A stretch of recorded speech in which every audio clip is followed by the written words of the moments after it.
জানা sir YouTube চ্যানেলে তোমাদের সকলকে স্বাগত জানাই। যারা নতুন ছাত্রছাত্রী প্রথম চ্যানেলটা দেখছো অবশ্যই সাবস্ক্রাইব করবে, একটু বন্ধু বান্ধবদের চ্যানেলটা শেয়ার করবে। তোমাদের পথ চলার ক্ষেত্রে অনেক সুবিধা হবে এই জানা স্যার ইউটিউব চ্যানেলের মধ্যে থাকলে। তো আজকে আমরা মুসলিম লীগের তৃতীয় পর্ব নিয়ে আলোচনা করব। আমরা প্রথম ভিডিও দিয়েছি, দ্বিতীয় ভিডিও দিয়েছি, সেখানে 15-30টা প্রশ্ন উত্তর আলোচনা করেছি। আশা করি সেখান থেকে তোমরা অনেক প্রশ্ন পরীক্ষায় দেখবে, নিজের আয়ত্তে রাখতে পারবে আশা রাখছি। তৃতীয় পর্বে আমরা আরও 15টা প্রশ্ন এনেছি, যেখানে অভিনবত্ব প্রশ্ন এবং সমস্ত রাজ্যগুলো স্টেট গভর্নমেন্ট সেন্ট্রাল গভর্নমেন্টের প্রশ্নগুলো ঘেঁটে ঘেঁটে তৈরি করছি। আশা করি খুব ভালো লাগবে। তৃতীয় পর্বে মুসলিম লীগের আমরা যে পার্টটা আনছি সেটা অত্যন্ত গুরুত্বপূর্ণ প্রশ্ন। কী কী প্রশ্ন আছে দেখে নাও তোমরা ভালো করে একবার। এবং যারা এই বইটা কিনে নিয়েছো অত্যন্ত ভালো, ওটা সংগ্রহ করে নাও। মার্কেটে অ্যাভেলেবেল হয়ে গেছে, নেটসেটে বইটা অ্যাভেলেবেল, একদম ইন্ডিয়ান হিস্ট্রি অ্যাভেলেবেল। হ্যাঁ, নতুন ব্যাচ চলছে, আপনারা আসতে পারেন দীপ্ত কণ্ঠে, এবং সময় নিয়ে আসবেন। 2-3 মাসে বড় হবো, এই জন্য কিন্তু আসবেন না প্লিজ। দেখো, প্রথম প্রশ্ন আছে, পাকিস্তান আদর্শের অন্যতম প্রবক্তা কাকে বলা হয়? একদম কোট আনকোট তুলেছি কোশ্চেনটা। মুসলিম লীগের তৃতীয় পর্ব, প্রথম পর্ব 15টা প্রশ্ন, দ্বিতীয় পর্বে 15টা প্রশ্ন গেছে, তৃতীয় পর্বে আরও 15টা প্রশ্ন এসেছে। পাকিস্তান আদর্শের অন্যতম প্রবক্তা বলা হয় সেই কেমব্রিজ বিশ্ববিদ্যালয়ের দর্শন শাস্ত্রের ছাত্র চৌধুরী রহমত আলী, যিনি প্রথম 1933 সালে এবং দ্বিতীয়বার 1935 সালে প্রস্তাব করেছিল। নাও অর নেভার নামক 4 পাতার এক ইশতেহারে তিনি প্রস্তাব করেছিলেন। আর একমাত্র উর্দু কবি মোহাম্মদ ইকবাল 1930 সালে সেই পাকিস্তান আদর্শকে প্রথম জনপ্রিয় করছেন। পাকিস্তান আদর্শকে প্রথম আনছেন প্রবক্তা হচ্ছে মোহাম্মদ ইকবাল 1930। পাকিস্তান আদর্শের অন্যতম প্রবক্তা বললে চৌধুরী রহমত আলী, যিনি দুবার প্রস্তাব করেছিলেন, 1933 এবং দ্বিতীয়বার 1935। নাও অর নেভার নামক 4 পাতার এক ইশতেহারে প্রস্তাব করেছিলেন সেই কেমব্রিজের দর্শন শাস্ত্রের ফিলোসফির স্টুডেন্ট চৌধুরী রহমত আলী। নেক্সট প্রশ্ন, পাকিস্তান কথাটি চৌধুরী রহমত আলী দ্বিতীয়বার কত সালে পুস্তিকায় প্রকাশ করেছিল? অলরেডি লেখা বলে দিয়েছি। প্রথমটা আমরা সব জায়গায় পাই 1930 সালে ইকবাল এবং 33 সালে চৌধুরী রহমত আলী। দ্বিতীয়বার চেয়েছে এটা সেকেন্ড 40-র জন্য, চাকরি পাওয়ার জন্য। উত্তর নিয়ে নেবো আমি কিন্তু 1935 এবং 33ও দিয়ে রেখেছে, 34 এবং 36ও দিয়ে রেখেছি, যাতে ভুল তুমি সুনিশ্চিত করে ফেলো। তাই সেকেন্ড টাইম হলে 35 হবে, প্রথম টাইম বলে 1933 সাল হবে। নেক্সট প্রশ্ন, চমৎকার প্রশ্ন। 1930 সালে যখন গান্ধীজির আইন অমান্য আন্দোলন চলছে, জিন্না তার আগের বছর 1929 সালে 14 দফা শর্ত পেশ করেছিল। সে 1930 সালে জিন্নাকে কে পরামর্শ দিয়েছিলেন? উত্তর পশ্চিম ভারতের মুসলিম সংখ্যাগরিষ্ঠ প্রদেশগুলিকে নিয়ে উত্তর পশ্চিম মুসলিম রাষ্ট্র গঠন করা দরকার। কি চমৎকার প্রশ্ন! উত্তর পশ্চিম ভারতের মুসলিম সংখ্যাগরিষ্ঠ প্রদেশগুলিকে, প্রভিন্সগুলিকে নিয়ে নর্থ ওয়েস্টার্ন একটা মুসলিম কান্ট্রি, অর্থাৎ উত্তর পশ্চিম মুসলিম রাষ্ট্র গ্রহণ করা হোক। মোহাম্মদ ইকবাল, এবং ওই সালেই তিনি পৃথক রাষ্ট্রের দাবি উত্থাপন করছে। কে না মোহাম্মদ ইকবাল, এবং ওই বছর জিন্নাকে তিনি পরামর্শ দিয়েছিল যে উত্তর পশ্চিমের মুসলিম সংখ্যাগরিষ্ঠ প্রভিন্সগুলিকে নিয়ে উত্তর পশ্চিম মুসলিম রাষ্ট্র গ্রহণ করা প্রয়োজন আছে।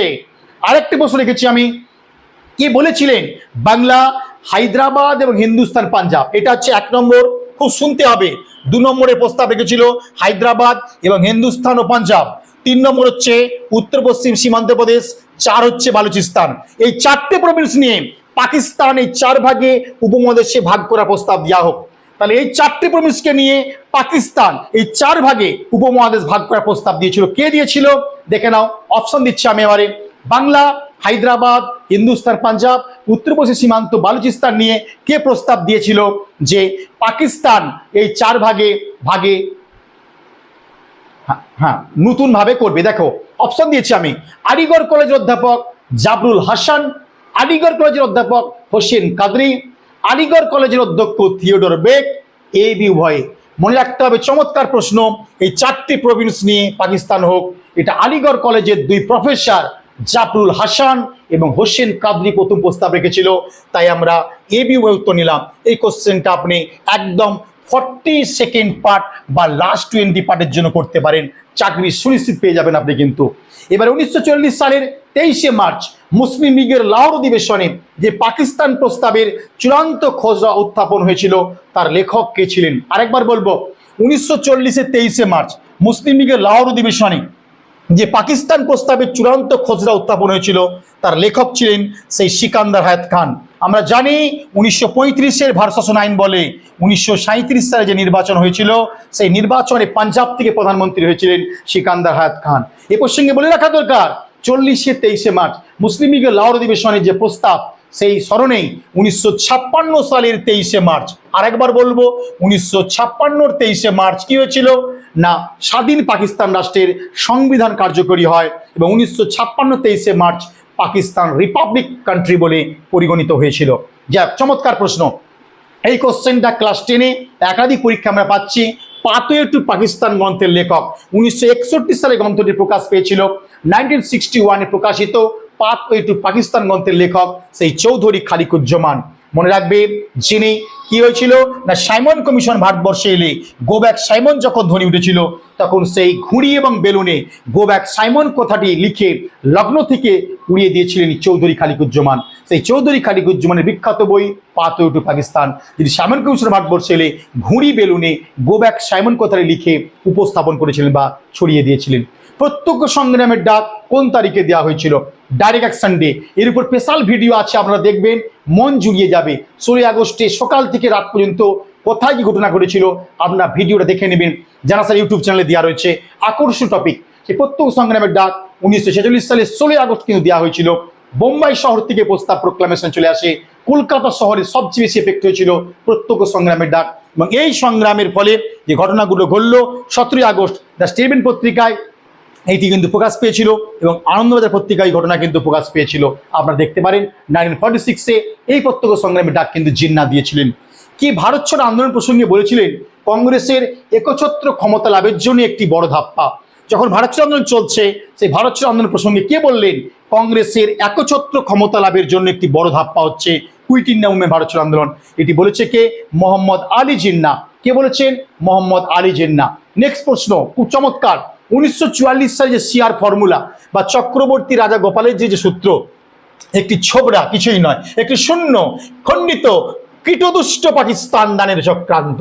তাই 1944 সালের সিআর ফর্মুলা ছিল জিন্নার পরিভাষা উত্তর দিয়ে দিয়েছি, একটি ছোবড়া, একটি শূন্য, একটি কীটদগ্ধ পাকিস্তান দানের চক্রান্ত এবং খণ্ডিত, এর কোনো গুরুত্বই নেই। 1944 সালের সেপ্টেম্বরে সিআর ফর্মুলাকে জিন্নাহ এইভাবে ব্যঙ্গ করেছিলেন। নেক্সট প্রশ্ন, কে কাকে বলেছিলেন? দুটো পার্ট। কে কাকে বলেছিলেন আমি খুব সংকটে পড়েছি, আপনাকে অনুরোধ করছি লিগ ভেঙে না দেওয়ার জন্য। তাই কে বলছেন আমি খুব সংকটে পড়েছি, আপনাকে অনুরোধ করছি লিগ ভেঙে দেবেন না। কে কাকে বলছেন? চমৎকার প্রশ্ন। ওয়াবেল বলেছিলেন বড়লাট জিন্নাহকে, জিন্নাহ বলেছিলেন গান্ধীজিকে, গান্ধীজি বলেছিলেন জিন্নাহকে। উত্তর হবে জিন্নাহ বড়লাট ওয়াবেলকে বলছেন আমি সংকটের মধ্যে আছি, আপনি কিন্তু মুসলিম ভেঙে দেবেন না, ওয়াবেলকে বলছেন জিন্নাহ। নেক্সট প্রশ্ন, মুসলিম লীগের কোন অধিবেশনে প্রথম গুরুত্বপূর্ণ নিয়মাবলী গৃহীত হয়েছিল?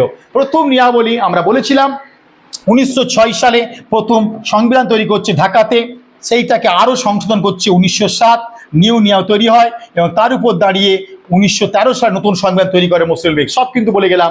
1907-এর করাচি অধিবেশনে গুরুত্বপূর্ণ ডিসিপ্লিনগুলো নিয়মগুলো এনেছিল মুসলিম লীগ, ভালো করে মনে রাখবে। নেক্সট প্রশ্ন, পাকিস্তানের সংবিধান কত সালে কার্যকরী হলো? এই ভিডিওতে বলে এসেছিলাম 1940 সালের 23শে মার্চ লাহোর অধিবেশনের স্মরণে কি হয়েছিল? 1956 সালে পাকিস্তানের সংবিধান কার্যকরী হয়েছিল। খুব চমৎকার প্রশ্ন, মনে রাখবে এটা। কোন তারিখে মুসলিম লীগের লাহোর অধিবেশনের পাশ হওয়া প্রস্তাবগুলি কার্যকরী হলো? চমৎকার। দেখো 1940-এর 23শে মার্চ মুসলিম লীগ যে প্রস্তাব সেগুলো কার্যকরী হচ্ছিল 1940-এর 25শে ডিসেম্বর এবং জিন্নার একান্ত সচিব হিসাবে কাজ করেছিল পীরজাদা, তিনি কিন্তু এই প্রস্তাবকে জনপ্রিয় করেছিল। তাহলে 1940-এর 23শে মার্চ পাকিস্তানের লাহোর অধিবেশনের প্রস্তাবগুলি স্মরণে 56 সালে সংবিধান কার্যকরী হয় এবং 23শে মার্চের প্রস্তাবগুলি কার্যকরী হচ্ছে। এই শব্দটা মনে রাখবে অবশ্যই 25শে ডিসেম্বর, এটি ছিল মোহাম্মদ আলী জিন্নার জন্মদিন এবং 25শে ডিসেম্বর পাকিস্তানে কিন্তু ন্যাশনাল হলিডে এবং জিন্নার জন্মদিনে এটা কার্যকরী করা হয়েছিল 25শে ডিসেম্বর। ভালো করে মনে রাখবে তথ্যটা। নেক্সট প্রশ্ন, পাকিস্তান প্রস্তাবটি কে প্রথম ব্যবহার করেছিলেন? পাকিস্তান প্রস্তাবটি প্রথম কে ব্যবহার করেছিলেন? অপশন দেখো দিয়ে দিয়েছি। পাকিস্তান প্রস্তাব প্রথম ব্যবহার করেছিল চৌধুরী রহমত আলী, মোহাম্মদ ইকবাল, ফজলুল হক এবং জিন্নার একান্ত সচিব নামটা বলে এসেছি পীরজাদা। তিনি কিন্তু পাকিস্তান প্রস্তাবটি প্রথম ব্যবহার করলো। সব কিন্তু পৃথক রাষ্ট্রের দাবি। 1930-এ মোহাম্মদ ইকবাল, 1933-এ চৌধুরী রহমত আলী, দ্বিতীয়বার 1935-এ চৌধুরী রহমত আলী, 1940-এ 23শে মার্চ লাহোর প্রস্তাবে পৃথক রাষ্ট্র। সেই পাকিস্তান প্রস্তাব নামটা করছে পীরজাদা জিন্নার সচিব 1940-এর 25শে ডিসেম্বর, ডেটটা মনে রাখবে, জিন্নার জন্মদিনে। নেক্সট প্রশ্ন, 1940 সালে লাহোর অধিবেশনে মুসলিম লীগের প্রস্তাবগুলিকে উত্থাপন করেছিল। দেখো, লেখক ছিলেন সিকান্দার হায়াত খান, বলে এসেছি। উত্থাপন করছেন ফজলুল হক, তাকে সমর্থন করেছিলেন চৌধুরী খালিকুজ্জামান। তো যা প্রস্তাব উত্থাপন করেছিলেন ফজলুল হক, আর লেখিকা ছিলেন সিকান্দার হায়াত খান এবং সেটাকে সমর্থন করেছিলেন চৌধুরী খালিকুজ্জামান। যা খুব ভালো প্রশ্ন এটা। আজ তাহলে এখান পর্যন্ত রইল 15টা প্রশ্ন তোমাদের। মোট তাহলে আমি 3টে ভিডিওতে, এটা 15টা দেখে নাও তোমরা। তাই মোট আমরা 3টে ভিডিওয়ে 45টা প্রশ্ন করলাম, এবং এই যে প্রশ্ন উত্তর এবং গল্প করলাম শুনবেন, মুসলিম লীগ থেকে তৈরি হবে। পরবর্তী ভিডিওতে আবার দেখতে পাবে, অনেক কিছু এখানে দিয়েছি। তো আজকে এই পর্যন্ত রইল। ভালো থাকবে সবাই। যারা নেট সেট পড়তে চাইছেন, এসএলএসটি বা পিএসসি পড়তে চাইছেন, আপনারা আসুন। ইতিহাস সাবজেক্ট আমি শিখবো, জানবো, মুখস্থ করবো না, কনসেপ্টগুলো, গল্পগুলো, লিঙ্কগুলো, ব্যাকগ্রাউন্ডগুলো জানবো। অবশ্যই আসবেন। আজকে এই পর্যন্ত রইল। কেমন লাগছে একটা কমেন্ট করবেন, একটু বন্ধু শেয়ার করবেন। আর প্রত্যেকের কাছে আবেদন, জানা স্যারের বইটা কিন্তু আমরা পড়বেন, তাহলে বুঝতে পারবেন 10টা বই পড়ে আমরা যা পেয়েছি, স্যারের পরিশ্রম আমাদের অনেক পথ সাহায্য করেছে। তাই